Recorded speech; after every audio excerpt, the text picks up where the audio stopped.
ఒకానొకప్పుడు సత్యవ్రత అని ధర్మబుద్ధి కలిగిన రాజు ఉండేవాడు. ఆయన నిత్యం సత్యవాకును పలికేవాడు. ప్రజలను కన్నబిడ్డల వలె చూసుకునేవాడు. ఒకరోజు తన రాజ్యంలోని ఒక పుణ్యనదిలో తర్పణం వదులుతూ తన దోసిలలోకి నీరు తీసుకున్నాడు. ఆ సమయంలో ఆకాశం నుంచి పడిందో లేక జలదేవత ప్రసాదించిందో కానీ ఒక చిన్న మెరిసేటి చేపపిల్ల ఆయన దోసిలలోకి వచ్చింది. ఆ చేపపిల్ల బంగారు రంగులో మిలమిల మెరుస్తూ కనిపించింది. కంటికి అంతుచిక్కని ఆ అందమైన చేపపిల్లను చూసి సత్యవ్రతుడు ఆశ్చర్యపోయాడు.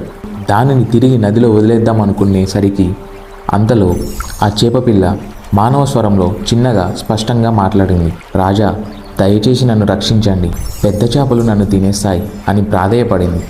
ఆ ప్రాణం కోసం ఆ చేపపిల్ల పడిన ఆర్తిని చూసి సత్యవ్రతుడి గుండె కరిగిపోయింది. అంత చిన్న చేపను రక్షించడం కోసం సత్యవ్రతుడు ఆ చేపను తన కమండలంలో వేసుకున్నాడు. కానీ ఇది ఒక సాధారణ చేప కాదు. కొన్ని క్షణాల్లోనే ఆ కమండలం